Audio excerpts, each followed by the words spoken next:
scored! Can you believe it?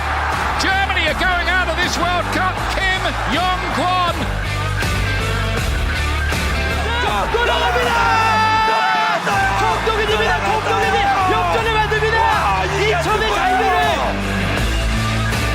Winners of the AFC Champions League 2020, Ulsan Hyundai. You're listening to the K-League United podcast, proud partner of Football Nation Radio. Hello, 안녕하세요. Ryan Walters in the Kim Do-hoon bunker, virtually joined by, you can't see him in the green room yet, but he's here. We've got the man that's always around. It's Matthew Binns. All right. I see you're back in commentary mode. I assume that's what you wore when you did commentary over the weekend, yeah? I did bring the scarf, but I didn't get it. I was a bit worried that it might affect my neutrality. Oh, okay. By the way, there are plenty of folks that haven't seen that. Will you hold up the KLU championship belt, please? Yeah, I've won this back off Dan. It never left my house. It was supposed to go down to him, and it didn't. So saved on postage. I knew it was coming back, and here it is. This is genuinely what the writers. It's what everybody's vying for. Yep. Yeah. And speaking of writers and fine folks that aren't celebrating a championship necessarily, which is a good thing this week, we're joined by Pete Hampshire. Pete, how you doing? I'm good, mate. Yeah, we've got both ends of the table here, haven't we? That's right. Got it all covered. The whole range. Speaking of things being covered and events going on, there's a massive game coming up this weekend at Deepdale.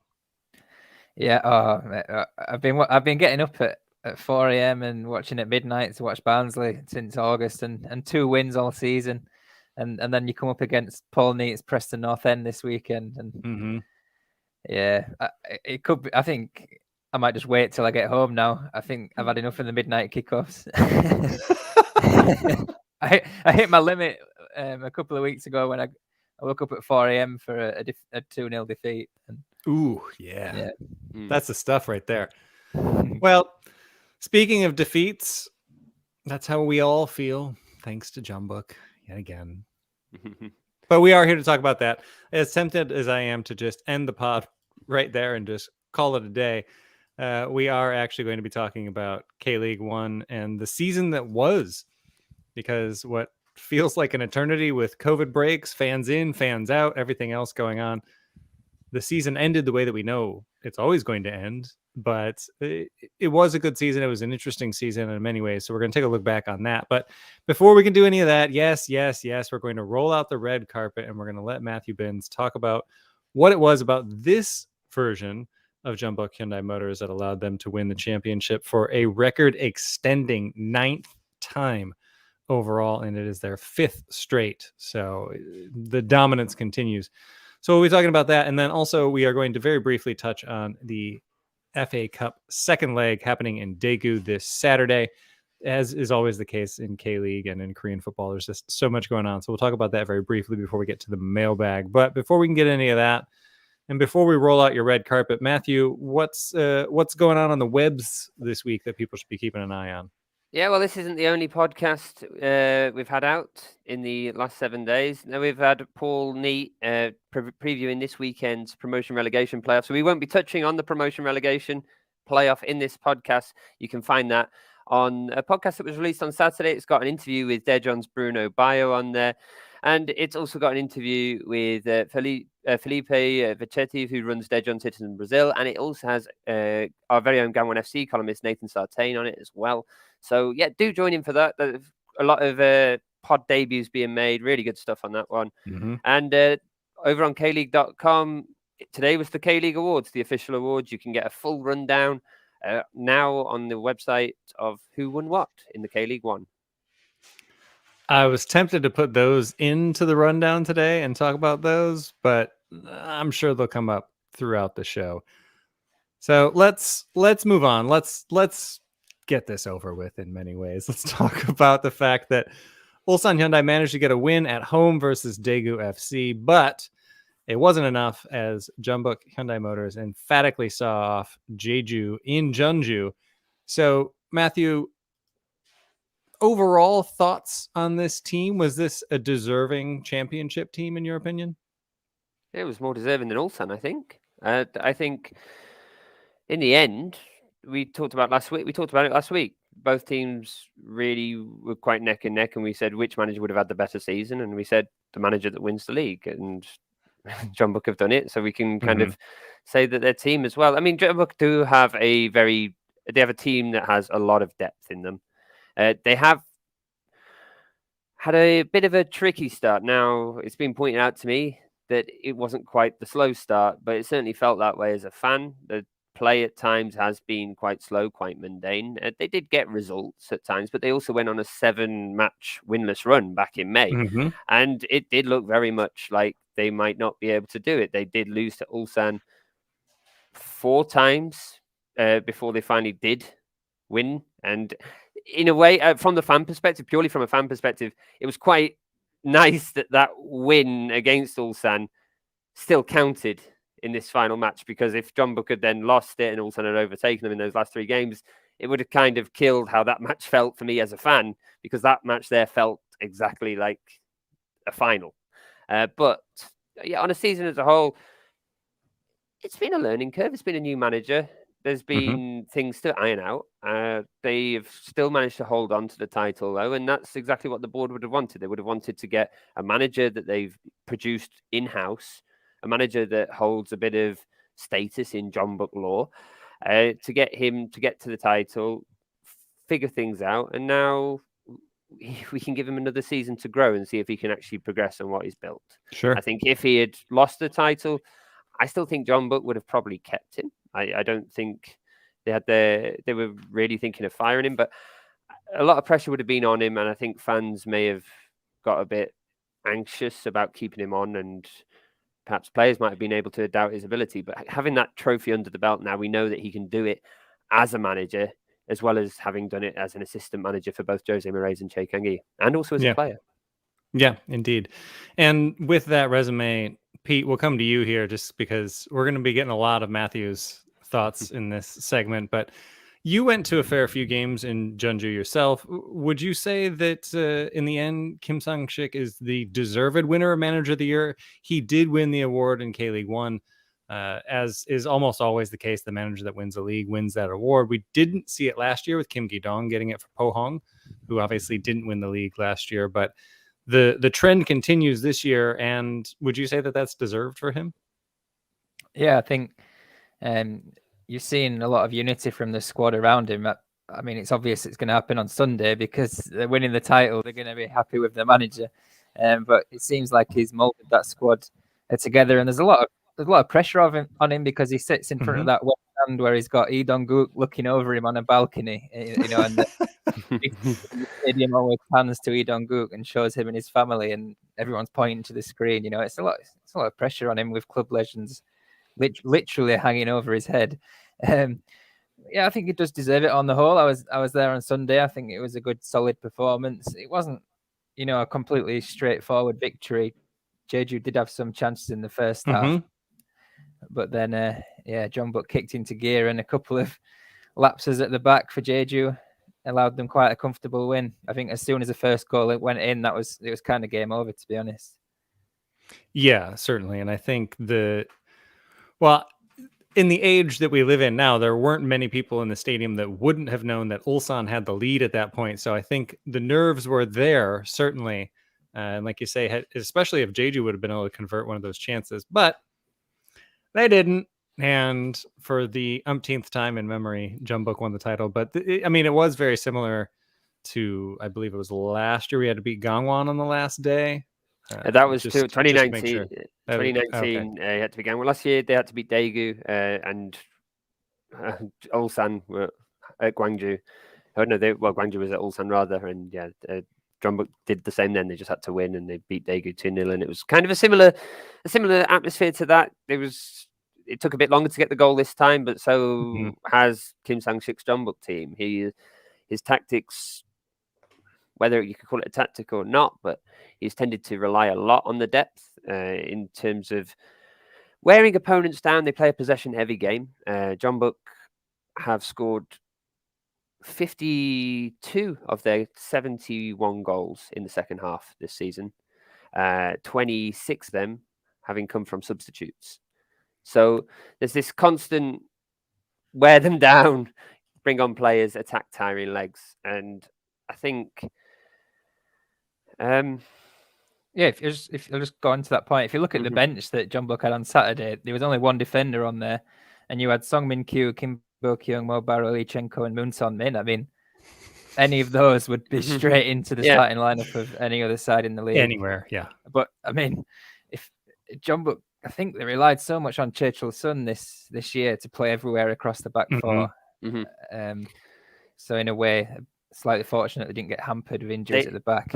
They did have that left back drought for a while, and then they suddenly had an abundance of left backs. But they did go into the summer without a decent left back. And we are going to talk about their deficiencies, but we'll just go straight into it. The one area where Kim Sang-shik has failed is he's failed to bring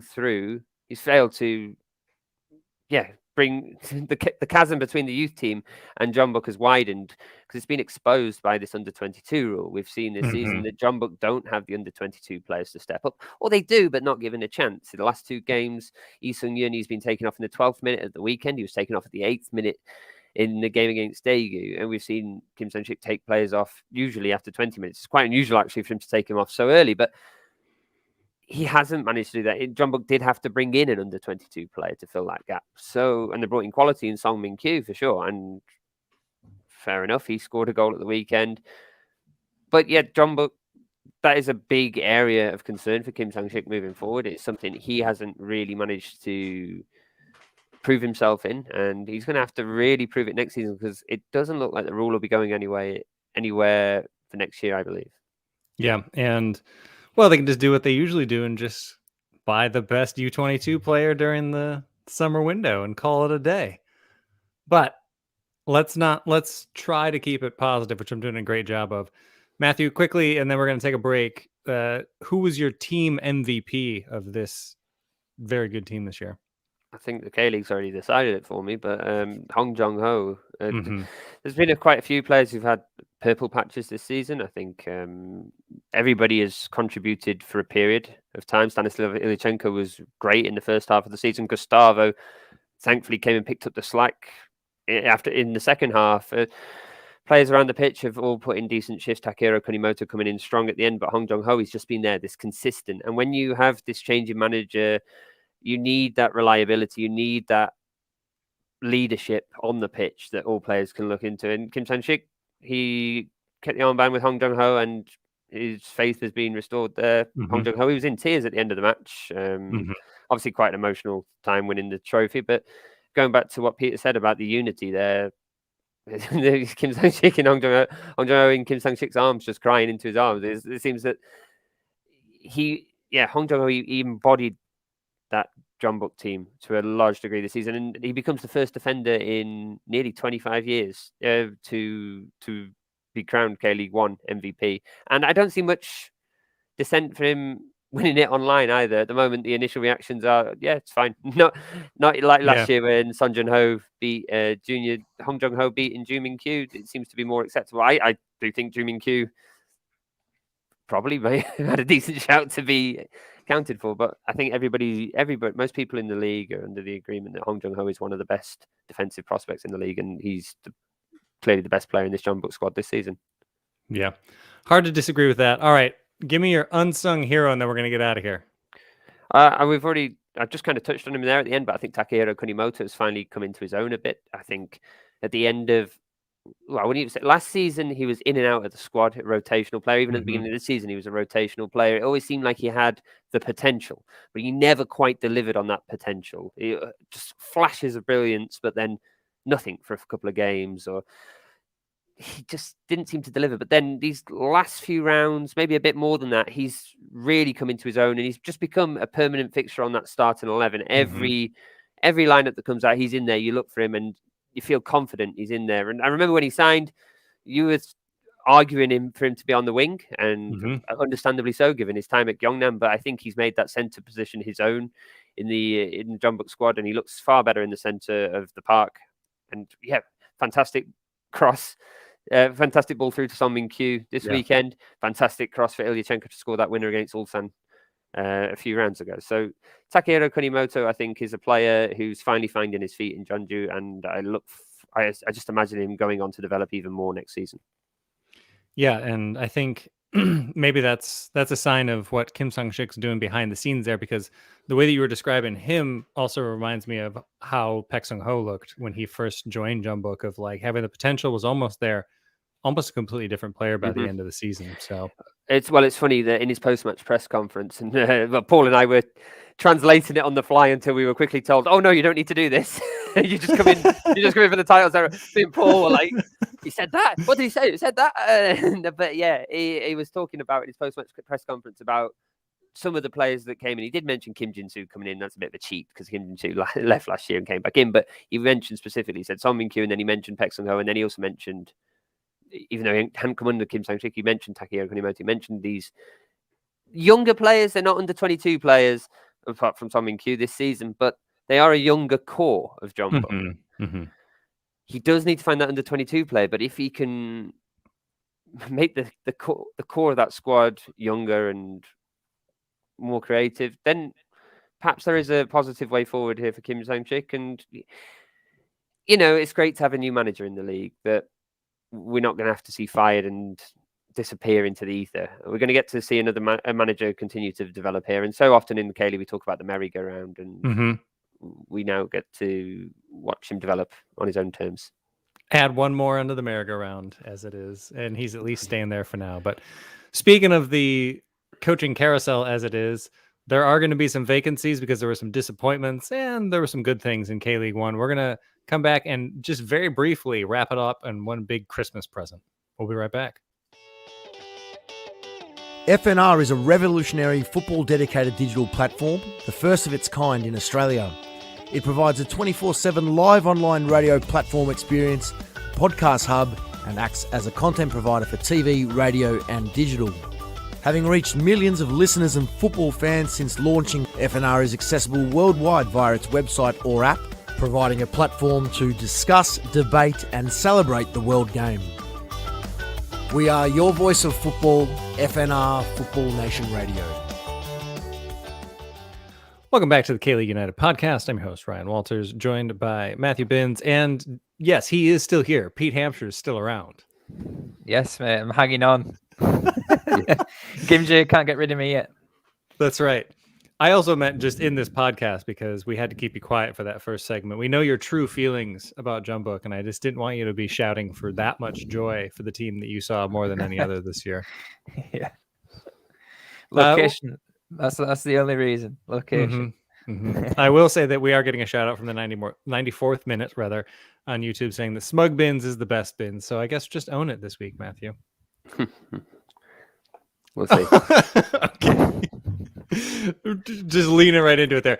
Anyway, speaking of Binns being smug, that means that it's the end of the season and his team has lifted yet another trophy. And that means that it's time to take a look back on the season that was for K-League 1. And this was, as noted during the amazing commentary of the Jeonbuk match over the weekend, the closest title race coming into the final round since 2016.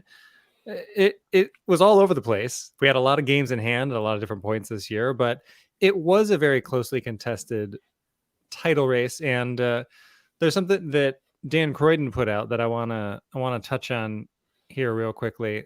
That it was really a tale of two halves in a lot of ways. And for those of you watching live, we've got this up now so you can see it. But man, there were a lot of changes happening here. And Pete, looking at that, is there anything that really, like, is there one team that really stands out to you in there?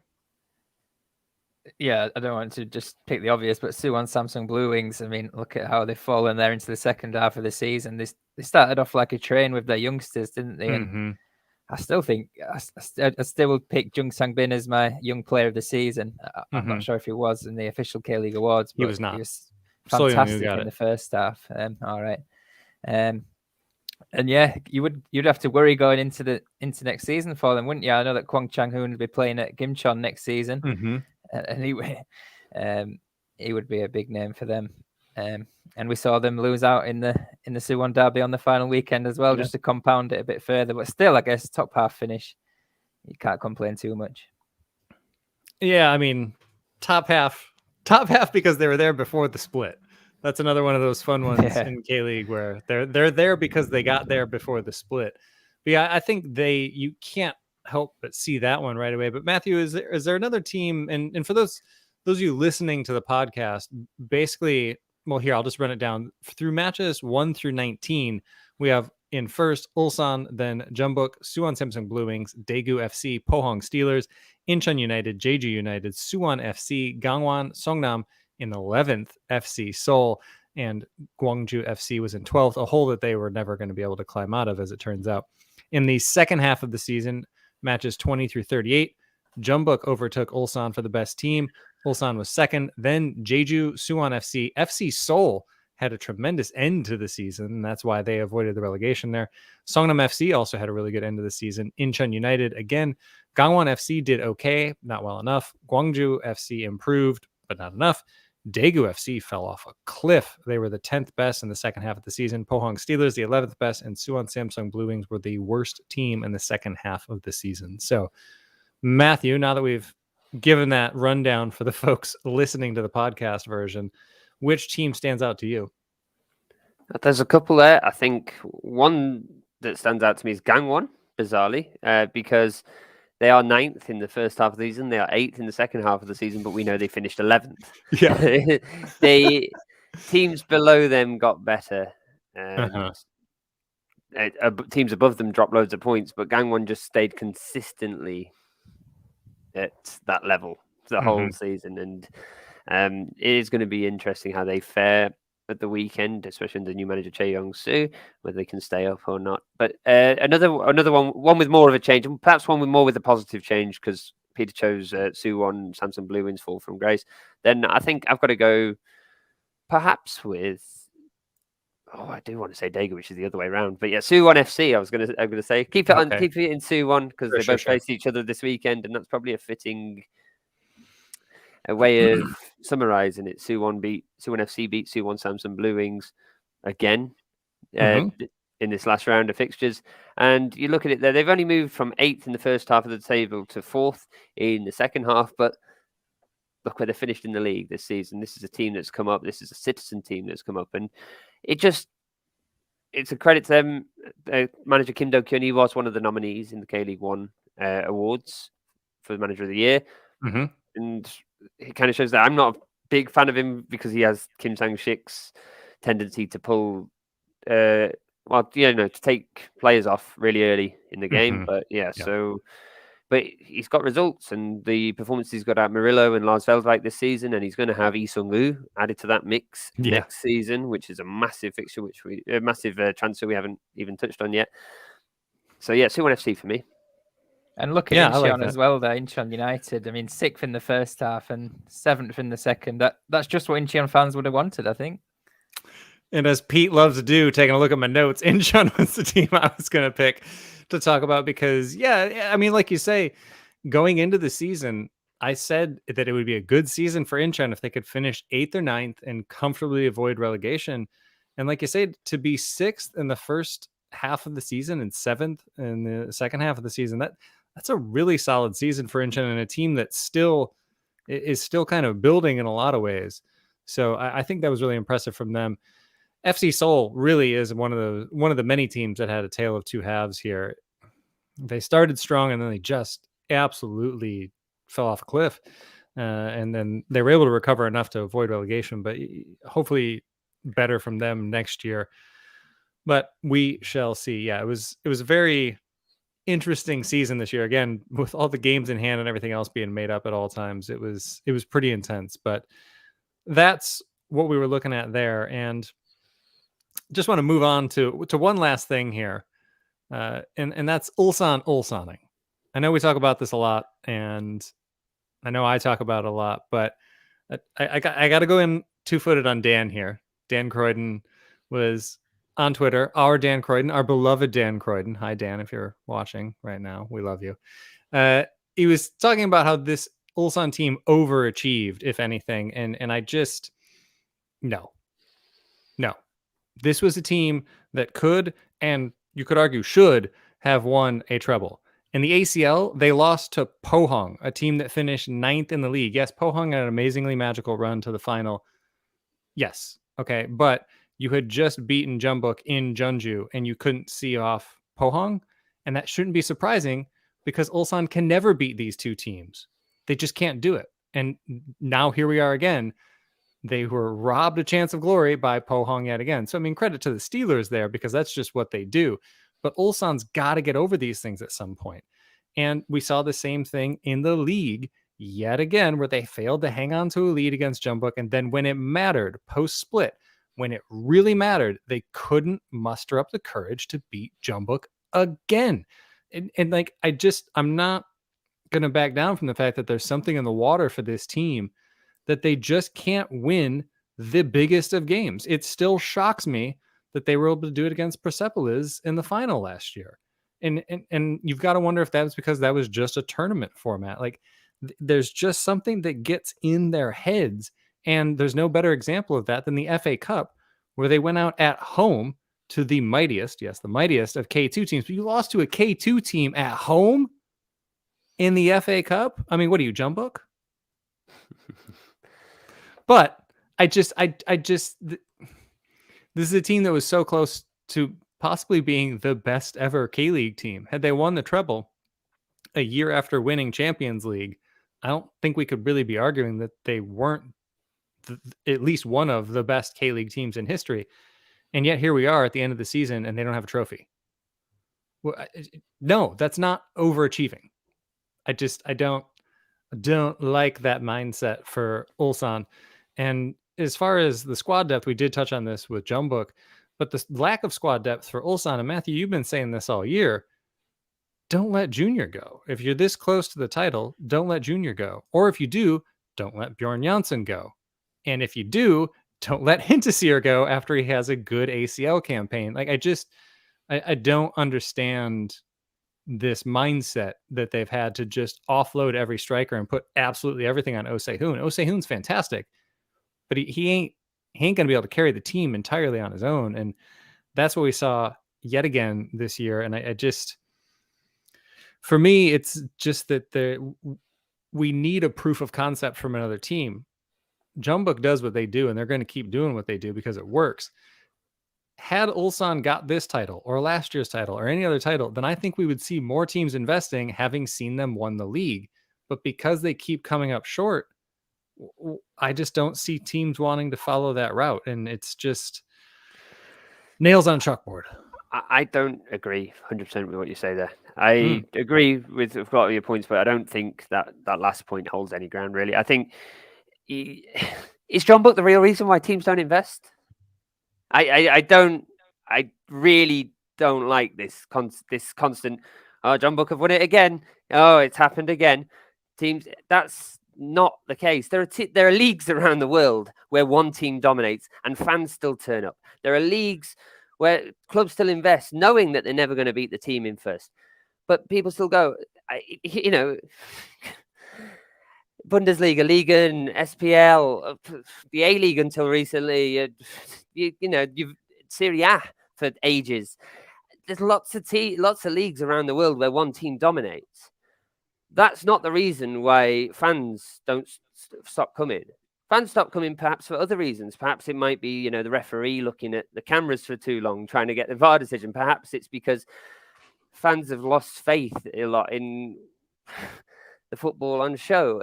There's a lot of other reasons why the league, it's not just Jeonbuk winning it. Jeonbuk probably are one of the few teams that actually care about winning the league, and they put the money into it because they want to win it. They put in professional facilities for their teams. Players want to go there. They give players actual contracts. Most of these other clubs, you get a foreign player in. If they don't like that foreign player, they'll cast them to the side and you'll never hear from them again. And they're kind of stuck somewhere in limbo in an apartment complex, texting their agent, hoping they get a new position.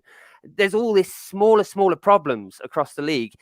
Jeonbuk winning the league is not the reason why teams don't invest. Teams don't invest because they just can't be bothered. The citizen clubs like Daegu, they're building well, but it's a slow transition for citizen clubs. They are getting better and better. They've got to find their own sponsorship sources. But you look at Daegu, you look at how they're building. They're getting stronger and stronger each year. That's a great model to follow. Jeju are back now. Jeju have got backing. Jeju will do okay. FC Seoul, we can't say that other teams haven't invested because FC Seoul chucked everything in and they just had poor man management, but they still invested. They still did the investment that you're asking for there. So I get it. People don't want Jeonbuk to win the league. I get that it's just boredom, but I don't think it's putting people off the league, and I don't think it's stopping clubs from investing. I think what's putting people off is other things, which we're a bit too negative, but you need We'll save that for room 101 in January. You need conglomerates like Suwon, Samsung Blue Wings to be more than just a name on the badge. You need Pohang Steelers to learn how to manage their finances. There's no reason why Jeonnam should be in K-League 2. Not with that backing. How are Jeonnam in K-League 2? How is Seoul Eland in K-League 2? It's the money is going into the league, but it's been squandered so badly, so many times in the past that, of course, no more conglomerates are going to put money into it.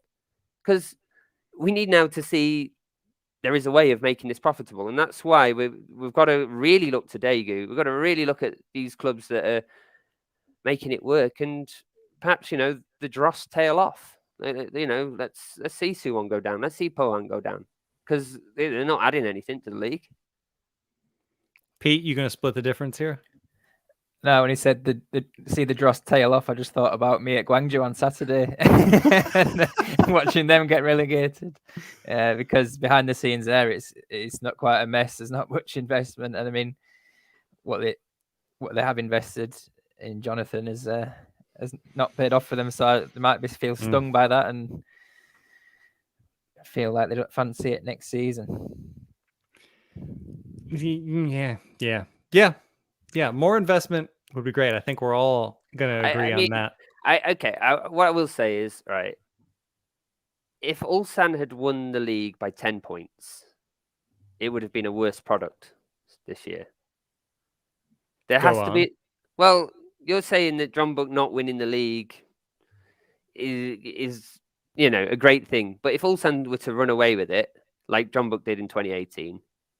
Right. After 2018, people were, there was good reason for people to be fed up. If Ulsan had ran away with it, I mean, people would have lost enthusiasm. We've had a title race. Yeah. We've been lucky to have a really, really tight title race 3 years in a row. And yeah, Ulsan's fallen on the wrong side of the coin 3 times. But I think we've had excitement and enjoyment and narrative each time. And to be honest, I'm going to be honest, people are a glutton for punishment. If you want to sell this league to people kind of want Ulsan to fail to fit the narrative. I mean, deep down somewhere. The script writers have got it down. Yeah. In isolation, it's been a fantastic title race this year. I just think it's because it's been the same 2 teams 3 years in a row and it's fallen on the same side either each season. Yeah.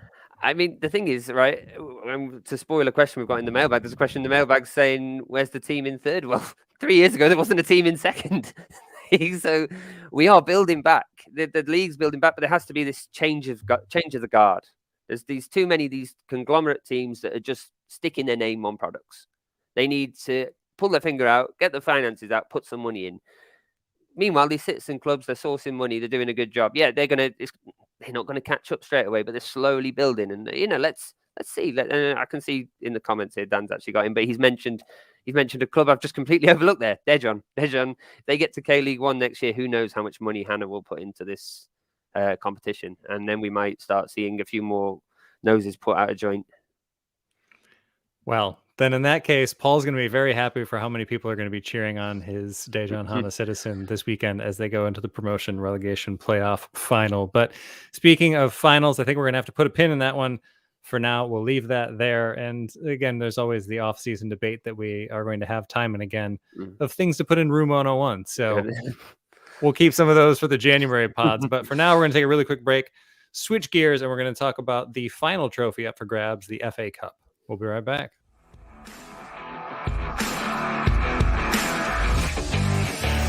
Fans, we want to hear from you. You're encouraged to email KLU at info@kleagueunited.com or tweet at KLeagueUnited with any questions, comments or reactions. Or follow us on Facebook to ask directly during one of our live shows.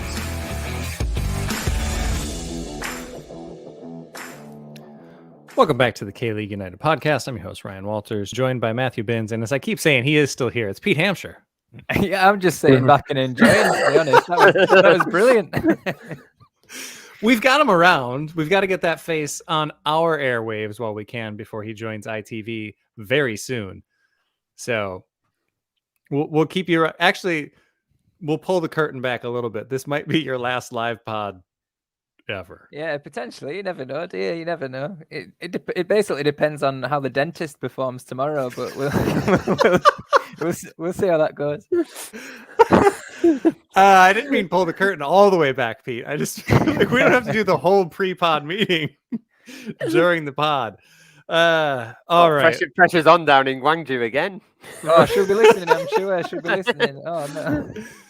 Going into an intense second leg. Who has the goals advantage right now? You or the dentist? It's definitely not a knockout competition. It's been going all season long, this one. I mean, we're going towards the playoffs, I think. Okay. So yeah, coming up from K2, getting that new implant in there. Again, this is what the people have tuned in for. Let's move right along to the FA Cup second leg. The FA Cup final second leg. Again, still not a massive fan of this having two legs. The benefit there was that I was able to go down to Gwangyang and catch a game there. So yeah, okay, I'll take that. But in case you didn't know, Daegu do hold a narrow 1-0 lead over Jeonnam Dragons with Bruno Lamas converting from the spot, and that away goal is the advantage that they take with them back to Daegu. And much like the first game, Daegu have actually played a game since their last meeting. And Pete, do you think, will that be a benefit for them, or will fatigue be a bit of a factor? No, I think I don't think fatigue will be a factor. I mean, they'll have played the game knowing that an FA Cup final is on the horizon. What I would say is that coming into the game, people might see it as a K1 against K2 game and might expect Daegu to dominate possession. But if you look at the statistics, then that's not necessarily going to be the case. Daegu have got the lowest possession stats in the K-League 1, even though they're a fantastic side. They don't tend to dominate the ball. Whereas, Jeonnam are very comfortable with it, and they've already seen them knock out Ulsan and Suwon FC away in this competition. So it's by far from over, even though Daegu hold that advantage. And yeah, it should be a fantastic game. Going into it, we always talk about Jeonnam's fantastic away record, but recently it's actually tailed off a bit. They've only won 2 of their last 9 on the road, Jeonnam. So I know in the last few pods we've discussed Jeonnam's fantastic record away from home, but perhaps, it might not be as much as a factor in this one for you, Ryan.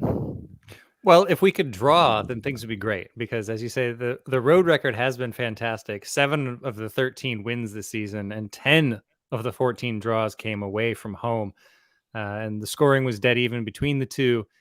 And it's been good enough in league play. And that's the thing, is that a draw doesn't do anything here. So that's not great. The thing that I do like about the Dragons' away record, the two things that have been consistent, is that they've only failed to score 3 times on the road this year. So hopefully they can keep that up. And their goals against average is less than 1. It's 0.68. So here's hoping that that'll continue. But I do have my concerns. Moving back to Daegu, and Pete, I'll come back to you for this one again. They have suffered back-to-back 2-0 defeats. Granted, those were against Jeonbuk Hyundai Motors and Ulsan Hyundai, so difficult. But are there any lessons that you think the Dragons could pick up from those games?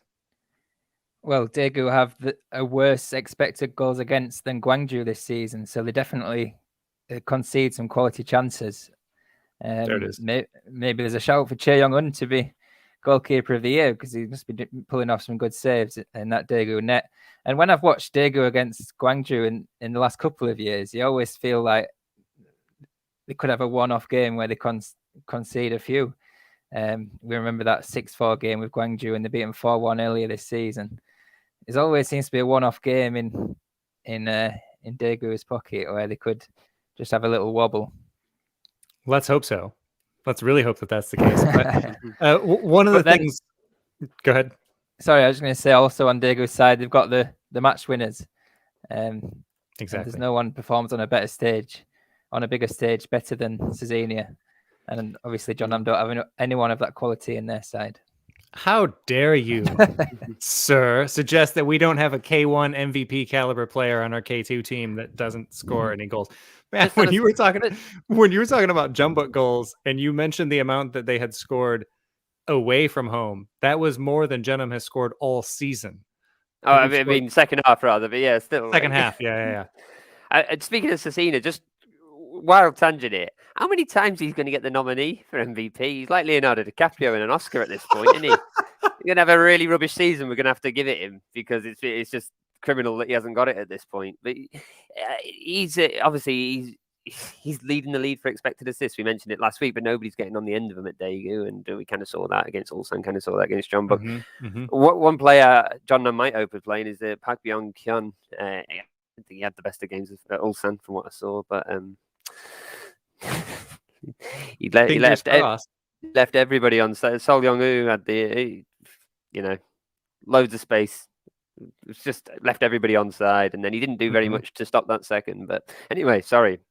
Go back to where you were. Go on. Keep telling me things about Daegu that are going to be exploited this weekend. Yes, please. They're just going to be wasteful. I think, Jeonnam get a goal, then suddenly the away goals are cancelled out. Or if anything, they're going to start turning towards Jeonnam's favour because you get two and we've got rid of away goal, the whole prospect of extra time and penalties. Jeonnam just need a goal and everything changes. So it'll be really interesting to see how Jung Kyung-jun sets up because we mentioned it before how he put 3 strikers in the home leg. I mean, I think he should be more conservative in the first half and then go for it in the second half and make sure they don't lump any balls up because Daegu is so good in the air with, obviously they've got Jung Tae-uk, but they have to play a more clever game than they did in the first leg. Oh, you could not be more correct there. I think all of the attack, the entire attack plan for Jeonnam in the first game was get it to Balotelli. And then everybody just sat back. Nobody was even making off the ball runs. Nobody was doing anything for him. It was just him and Oleg down that left-hand side. And I mean, they were clearly under instructions to do so as well because they were switching the field, just these massive, like 60-yard balls all the way across the field just to get it to Balotelli. And it's like, okay, well, he's double teamed. What do you want him to do? I mean, even with that, I will say that Lee Jung-ho still had a couple of chances in that one. And hopefully, for those of us that are cheering for the Dragons this weekend, hopefully they can do more of that. But the bad news, and I know that this is a 2-legged series, so it's not exactly the same as a single game, but Daegu tend to hang on to the leads that they get. Of the 16 times they took the lead this season, they won 12 of those games. So it's not really like them to let up a lead, whereas the Dragons, well, they went down a goal 15 times, and they didn't win any of those games. We didn't lose all of them, though. We only lost 5 of those, and we drew 10. So if a draw would be good enough for us here, which it won't, then that could work. But, and we've kind of already keyed in on one of the key matchups there. Pete, you led me into that, talking about Balotelli versus the world, which is really what I think it's going to have to be for Jeonnam. And it's unfortunate. I wish that there was another outlet there, but we will see what can happen there. Is there any other lineup that you can see in this one being key? Is that to me? Yes. Yeah. Matt's had his turn. I've been told to be quiet. Silence. I just think, like I mentioned before, you've got to be wary of Jung Tae-uk because he's got the highest aerial dual success rate in K1, or one of the top 3 highest. And in the first leg, it just seemed like they were playing into Daegu's hands a bit. I think they've just got to be more smart, play the ball on the floor more. They've got some talent out wide, and because obviously that if they get it out wide as well, that misses Cezenia in the middle of the park as well. So just got to be smarter in the way they go about it. Yeah, we shall see. Well, I'm nervous, and so with that in mind, we're going to skip the predictions portion of this. We're not going to do that. Well, Matt, you want to get in? Go ahead. You know what? You go ahead. You can do the prediction. It's actually quite difficult to call. I think it might go to penalties, to be honest. I think Jeonnam might be able to get the lead, and I'm not sure that I'm not sure they can get two. Don't get ahead of yourself. But no, I think they might be able to get the goal back. I think they'll be able to pull that away goal back. Daegu have got the attacking talent, but I think you'll either go extra time, penalties. I think. Interesting. Pete, you wanna weigh in? Yeah, I'll go 1-1. Disappointment for Ryan Walters. Jeonbuk out in Durham celebrating his cup success. It's such a shame because he can't come back because of the current state of the world, I should say, but the quarantine that's been put back in force here. So Muriel, he's going to be bringing Daegu to the streets of Durham as he has been doing for a while. Well, here's hoping that he doesn't have reason to celebrate because it's going to be a 3-0 win for the Jeonnam Dragons. It's not. I'm not going to predict it. I'm just going to watch it very nervously this weekend. All right. And speaking of other things going on this weekend, we've got a pretty full mailbag. We've had a couple of questions come in while we've been doing the show here. So we are going to take a very quick break and we will be right back to hop into the Ulgi Luis mailbag.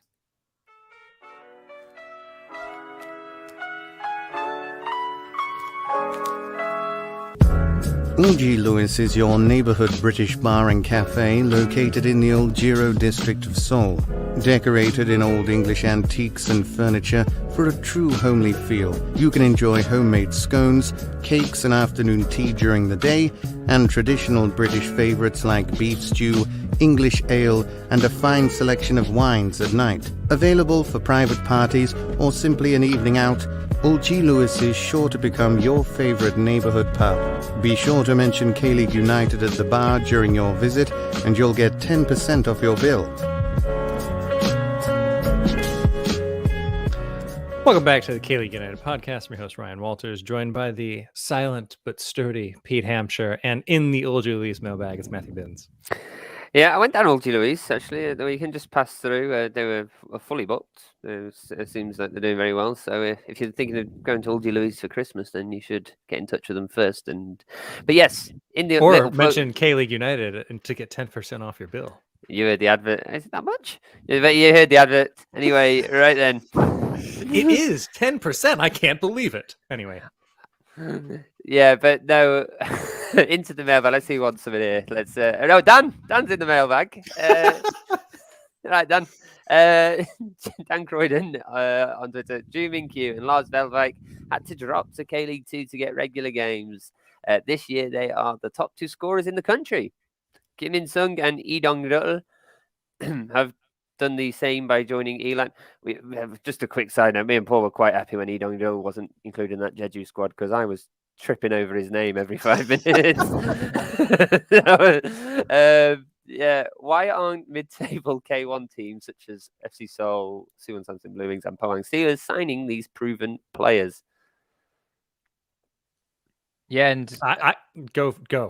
Yeah, but just from a Gwangju perspective, Willian sticks out so much because he was a key player at the club, and then Gwangju are missing attacking talent this season, and he's in the second division with Jeonnam. I mean, yeah, I agree with Dan in the mailbag there. Surely these teams that have finished in final round B could do with the talent that's emerged in the second division this year, and the top of the goal scoring charts is filled with players who last season weren't even in the top division.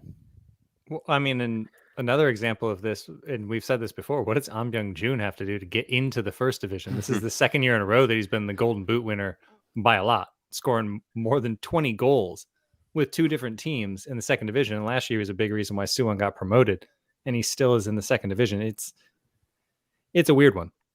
Yeah, I think perhaps the teams at the bottom of the K-League 1 can't afford some of them. I mean, we've talked about those clubs already at length today, but there's no reason why FC Seoul were in for Felipe for a while, but didn't follow through with it. Shame. I still can't believe nobody went in for Lars Velvik. I suppose he hadn't really had a chance to show his worth at Jeonbuk. But Jeonbuk will always surprise me why nobody went in for him when he was clearly available at Ulsan. And I'm glad that he's managed to prove everybody wrong by coming up and just scoring a bucket load of goals. Same with Lars Velvik. Like I said, we never got to really see him at Jeonbuk, but it's good to see that he was the talent that we thought he was going to be when he came into the league. Yeah, and I think one of the things that's kind of the subtext here as well is that getting guys that know the league. Obviously, Jeonbuk knows the league for sure, but Lars Veldvik came in with Jeonbuk, and so I don't think there's not as much of a risk for Suwon there picking him up when he's already been with another team. And especially some of these guys that aren't really having the best of seasons with another club, if they're already here, they already know the way that this league works, really would make a lot of sense for some of the lower or even the higher teams. I mean, look, Suwon Samsung finished in the top half, and they could definitely use some help along these lines. But then again, you've got somebody like Masatoshi Ishida, who went to Gangwon, couldn't get the minutes that he obviously deserves, and is a big reason why Daejeon Hana Citizen is now in the promotion relegation playoff final. So, I mean, you could, on one hand, you could argue why didn't those clubs pick him up, but on the other hand, you could also argue they've dodged bullets because, if Am Young-jun had joined Gangwon, perhaps he would have got the goals, or perhaps he'd now be looking forward to a relegation playoff with Daejeon this weekend. Because I think they needed more than just a striker. They needed a lot at the end. But yeah, anyway. They would have finished above Songnam if they would have had him. Probably. But anyway, speaking of Songnam, American Magpie on Twitter, will Suwon FC's big win over the big Suwon, their resulting 5th place finish and their acquisition of Lee Sung-woo, is Suwon Bluewings? Is Suwon Bluewings, or is it Suwon FC? Is it Suwon FC? We don't know anymore. But Suwon Samsung Bluewings, meanwhile, are they the underdog for next season? Can Suwon FC maintain this level? I mean, I think if you're going based on head-to-head record and what's going on off the pitch, at this point, you got to say yeah, right? I mean, look, Suwon FC ended the season by winning as the home team at Big Bird. Like, that's a slap in the face in a couple of ways. Obviously, they're there because their pitch is being returfed. This is a thing that happens in K-League. For those that don't know, it's weird. It happens all the time, though. But, I mean, Suwon FC is certainly the team in the ascendancy right now. It depends. Yeah, I would say they do have a slightly aging team going into next year. You've got players like Yang Dong-hyun and Park Ji-ho, and the keeper, Yu Hyun. I think we've got another question about him in the mailbag. So it all depends on how they freshen up that side. And I don't think players like Lee Sung-woo are the answer, to be honest. I'm really intrigued to see how he does next year. But I think that's more of a signing for the fans rather than for the pitch, in my opinion. Well, there's really no downside in that. I mean, yeah, we haven't even talked about, like you said, Matthew, we've kind of buried the lead on this one. Lee Sung-woo is coming to K-League. That's a thing that's happening. So I think he's getting fitting billing, to be honest, right? Yeah. From a K-League podcast, from a K-League perspective, yeah. Sorry, Lee Sung-woo's coming, isn't he? Yeah, it's fine. But I mean, is he any Hankyo 1? He's no Hankyo 1, is he? Let's be honest. He's not. No, he's not. He hasn't won trophies like that. I mean, I personally think that this is going to be a really good move for Lee Sung-woo. That it's a couple years overdue, in my opinion. I think Paek Sung-ho making the move back paved the way for this to happen. I think it's going to be a good fit for him. And Murillo is out of contract with Suwon FC right now, but if they can get him back and they can have Murillo and Veldvik and Lee Sung-woo, that's going to be a good situation for him. And if he can't do it there, I don't know where he's going to be able to do it. Yeah, I think it's a very good move. I think it's the move we've been wanting to see him make. We wanted to move to a team where he'd play, and we did. We saw Paek Sung-ho make the move back, and I think it has set it's shown a good example. Paek Sung-ho is now in the first team of the Korean national team, while Lee Sung-woo doesn't even get picked. So get himself back in the spotlight, and yeah, great move for Suwon. But yeah, as Peter was saying, I don't know whether that is the move that Suwon FC need. They had the worst defense in the division this season. It did improve a little bit when Lachlan Jackson joined, so you'd hope that he'll be staying into the new year. You'd hope Lars Veldvik could be staying. Yeah, really he is, and yeah, I'm sure already he signed a contract. He's signed a contract anyway, but yeah, Suwon FC being Suwon FC, they might try to cash in on that. But yeah, so hopefully onwards and upwards for Suwon FC. Just Suwon Bluewings. Okay, we've just had a go at their corporate backers, but let's also praise them a little bit. We are going to give them Christmas time in the Christmas pod for sure, but They have brought through a lot of youth players this season. That is Mm-hmm. one good thing that we can admire them for. Suwon, admiring Suwon. But yes, so fair play to them. They are bringing through players under Parker now. They had a bit of a bad second off. That mid-season break really did disrupt Suwon Blue Wings. It really did, yeah. But speaking of Suwon, then let's move on to that other question about Suwon FC in the mailbag, and that's from Suwon FC Spain on Twitter. Would you trust Yuhyun as Suwon FC starting goalkeeper for next season, or would you sign someone younger? I think he had one of the best individual performances in the entire league against the Blue Wings. Do you think Kwon Kyung-won could join Suwon FC? I think it all depends what kind of style Kim Do-kyun wants to play, because he's been one of the best keepers for coming off his line this season. So if he wants that, progressive goalkeeper, then you should stick with him. And also, along with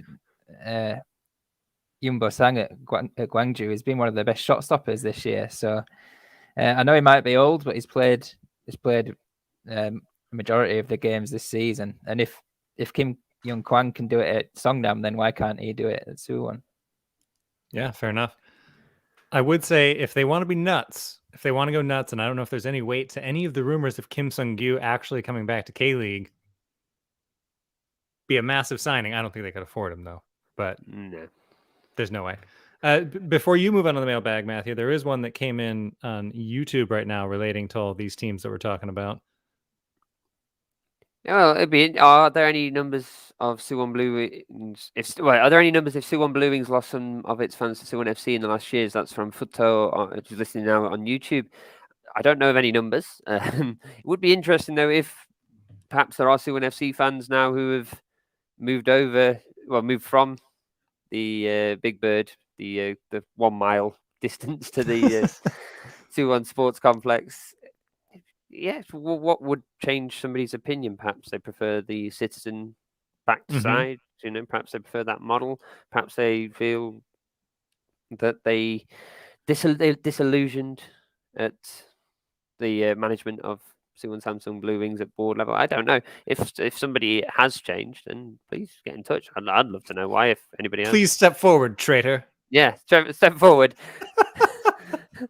Real names only, and we'll let the Suwon Ultras group. No, no, we wouldn't do that. But yes, no. If you want to under anonymous, we'll let the tricolor know. Yeah, maybe don't do that. Actually, coming back, that's 100% very no. bad idea. Please don't do that. Please don't Never. Keep it to yourself. All right. The last mailing. It's the end of season. We're just getting through this. Everyone. Right, last one. Jeonbuk Hyundai fan account on Twitter. For 3 years now, Jeonbuk and Ulsan have been neck and neck in the league. Well, no, Jeonbuk's been ahead of them. When do you think another K-League team will push Ulsan and Jeonbuk for the top of the league? Never. I don't know. I mean, maybe. I want to say next year, but who would it be next year? I don't think it'll be next year. I think give it a couple. Of years. I reckon Daegu, if they can sustain Champions League qualification, and for a few more years, they become more of an attractive prospect. They start getting more. They might be able to drum up more interest from players. I think if FC Seoul get their act together, they have got the financial backing. They have got the talent. FC Seoul is a talented squad that's just poorly mismanaged. Yes. But who knows? Let's roll the dice and we'll say FC Seoul finish in the top 3 again, because that's what we say every year in the predictions, or at least one of us does. And it never happens. So Suwon FC, maybe Lee Sung-woo is the answer, and we'll all be wrong, and we can call Peter from wherever he is and tell him how much of a mistake he made in this episode. But I think we need team, as we mentioned earlier, and we don't need to go back into it. I think in the short term, there needs to be money invested. Money needs to be invested, which some clubs are doing, but it needs to then be managed properly. Can't just be chuck the money in and then just hope that they haven't got the sporting director, or they haven't got the right scouting network to get the right players in. I think Daejeon could have a good go. They're not going to push the title, but they're going to annoy some people if they come up. Definitely. And yeah, give it a few years. Give it a couple of years, and I think perhaps we might start seeing points being taken away from Jeonbuk and Ulsan and making the gap a little bit smaller. Let's hope. We did just get the kiss of death for Lee Sung-woo. Paul Neat saying that he'll be the newcomer of the year in 2022. I'll be gone by the summer. The same Paul Neat that wants Park Ji-young to win Comeback Player of the Year every year. But you know what? Actually, Paul, he might get it next year when he drops down to K2 and plays for Gimpo, or whoever in K2 would have him. We'll see. Mm-hmm. And that's it for the mailbag. So good. Yeah, so Pete, why don't you tell people how they can get more involved with the show? Oh, is it me? Is this my little treat for the final podcast for Peter Hampshire? Do the whole outro, Pete. Do the whole thing. It's all you. Here we go. So yeah, if you would like to get more involved with us here at K-League United, maybe I will join as a patron next year, but you can do that as well. There's lots of features for Sore members, and there are plenty of tiers, some team news updates, and full player interviews. There's been a lot of those in the last few weeks from Paul Neat. I mean, it's the big game tomorrow. Daejeon hosting Gangwon in the playoff final, and there's lots of interesting interviews on KLeagueUnited.com at the minute. Tier start as low as $1 through $3 and $5. And you can listen to the K-League United podcast every Thursday on Football Nation Radio down in Australia. You can subscribe via usual channels like iTunes and Spotify and etc. Please leave us a review. 5 stars are preferred. That's what ITV's getting next year, ladies and gentlemen. Oh, I'm sure they're trembling with anticipation. I hope we've got a buyback clause, but yeah. I'll be back with my tails between my legs, but judging by the outro. We're all in.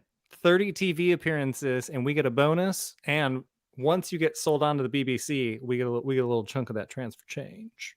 Well, don't start telling ITV he's going to be moving on to other employers. He hasn't started the job yet. Well, as an official live stream exit, though, thank you for everything this season and beforehand, Pete. It's been really great having you on board, and we'll have you back for the Christmas pod. But for the last of these ones, thanks for everything this year. Cheers, it's been a pleasure. And for those of you watching live, we've got a very special treat for you for the outro. For those of you listening to the podcast, thanks for listening. We'll see you next week.